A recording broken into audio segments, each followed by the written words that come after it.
I would like to acknowledge that this video is being filmed on the traditional lands of the Wurundjeri people of the Kulin Nation. I pay my respects to their elders past and present, and extend that respect to any Aboriginal, Torres Strait Islander or First Nations people who may be watching this video today.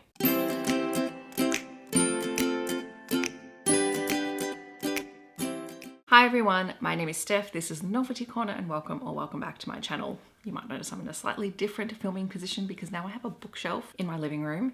This is one of my bookshelves from work that actually needs to live here now. And mostly that's because I need to bring home a whole stack of my picture books from work and I need somewhere to store them. The picture books are going to be stored in the bottom half for the most part. I decided to put some of my favourite romances up here. Then the rest of the picture books will go on my main bookshelf in my room. So we're going to try this and see how it works. It may not function. This may end up being replaced all by picture books and I may not use this as a main filming location, but here we are. So we are back with another round of A to Z romance recommendations. This is going to be rapid fire recommendations, one for each letter of the alphabet. I have done a few of these before. I was inspired by the A to Z of queer lit videos that Kathy Trithardt does on her channel and they are absolutely amazing. This is nowhere near that level of awesomeness, but I love doing these because I think it's a great way to recommend 26 books in a really short period of time, and if you're interested you can go and check them out. All of the titles and authors are listed down below so that you can peruse to your heart's content. Alright, so let's get started with A, and I have All They Want for Christmas by Andie J. Christopher. This is an MMF Christmas snowed in novella. The heroine is dumped by her fiance and in the same restaurant she happens to run into her ex-boyfriend and his current partner. B is for Burn by Suzanne Wright. A Las Vegas tattooist accidentally finds out that her fated mate is one of the most powerful billionaire demons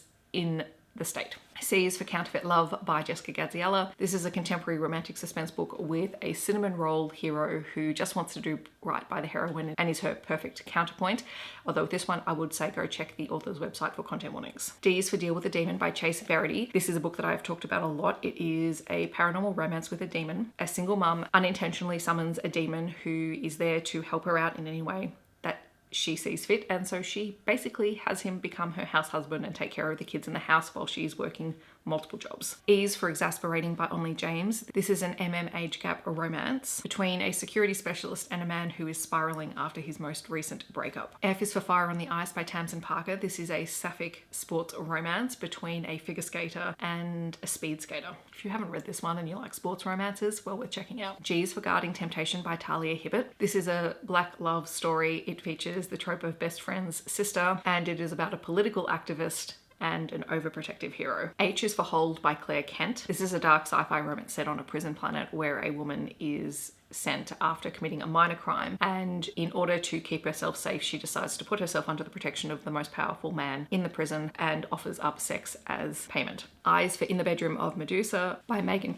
This is a sapphic paranormal romance between a woman who is hired as a lady's maid to a mysterious woman who may or may not be a gorgon. J is for Worship by Jack Harbon. This is a contemporary romance novella set at a high school reunion between an ex-nerd and his high school crush. K is for Kink Camp Hunted by Adriana, a book I absolutely adore. This is pretty much what it sounds like in that a young woman is at a kink camp. She finds an advertisement offering one night of being hunted in the woods and there are no repeats offered, but she is intrigued, she takes it up and then she wants more. L is for Last Guard by Nalini Singh. This is the second to most recent book in the Side Changeling series, and it is the relationship between a supposedly sociopathic Psy and a physically disabled technology Psy expert who both happen to share a very unique Psy power in common. M is for Madman by Onley James. This is part of the Necessary Evil series and is an romance between a psychopathic and masochistic fashion designer who pursues a younger fashion designer who gives as good as he gets. N is for Neighborly by Katrina Jackson. This is a romance novella between two couples who live next door to each other and end up becoming involved when their wives have an attraction to each other. O is for Once Upon a Time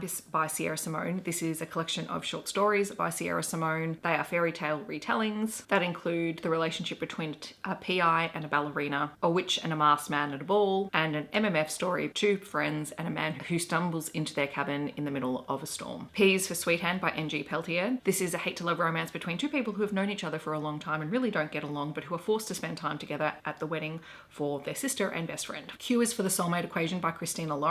This is a contemporary romance. It is about a man who has created a way to genetically find your perfect match, and a woman who gets a bit of a sneak peek into the process and, you know, as a bit of fun, submits her DNA and then has a near perfect match with the creator of the technology. Neither of them are interested in a relationship, but for the sake of the company and for publicity's sake, they end up fake dating. R is for Mr. Right Now by Annabeth Albert. This is an holiday romance novella between two neighbors who end up helping each other out during the holiday season and then explore their relationship throughout the holiday season. S is for Sing Anyway by Anita Kelly. This is a really, really gorgeous contemporary romance novella that takes place in a karaoke bar and features amazing queer characters. T is for Three of Hearts by Lillian Lark. This is an MMF paranormal romance, monster romance type story between a shifter, a harpy, and a demon. U is for Uncharted by Adriana Anders. This is a contemporary romantic suspense story that takes place in Alaska between a totally kick-ass female pilot and a man she's sent to retrieve who's been on the most wanted list since he disappeared. V is for Headless by Evada Vice. This is another MMF novella. This is paranormal romance / monster romance that features the Headless Horseman, Ichabod Crane, and Katrina von Tassel. W is for Woolsong by TJ Klune. I can't believe this has not been in one of my lists so far, but here it is. This is an paranormal romance with werewolves, and it is just, it's a ride. It is a book that features found family. It is a bit of an age gap romance, and the characters who fall in love eventually have known each other since they were kids, and it is well worth it. X is for The Fixer by Jessica Gadziala. This is a contemporary romantic suspense novel about the head of a security company who ends up helping out a woman who finds herself in trouble. Y is Yours to Command by Shona Husk. This is a sci-fi romance that is set in space between a troublesome corporal and a criminal who is being held on her ship and ends up becoming her ship husband for reasons. And Z is for Mischief by Tiffany Rice. This is an erotic novella that is part of the Original Sinners series that takes place on Halloween and features Nora and one of her younger lovers who's never experienced Halloween and is in the States, and so she decides to really set the scene for him. So those are my A to Z recs for this round of videos. In the comments, I would love to know if you have read any of them. Otherwise, feel free to leave your favorite emoji in the comments to let me know that you are here. I hope that wherever you are in the world, you're staying safe and healthy, and I will see you in my next video. Thanks so much for watching. Bye everyone.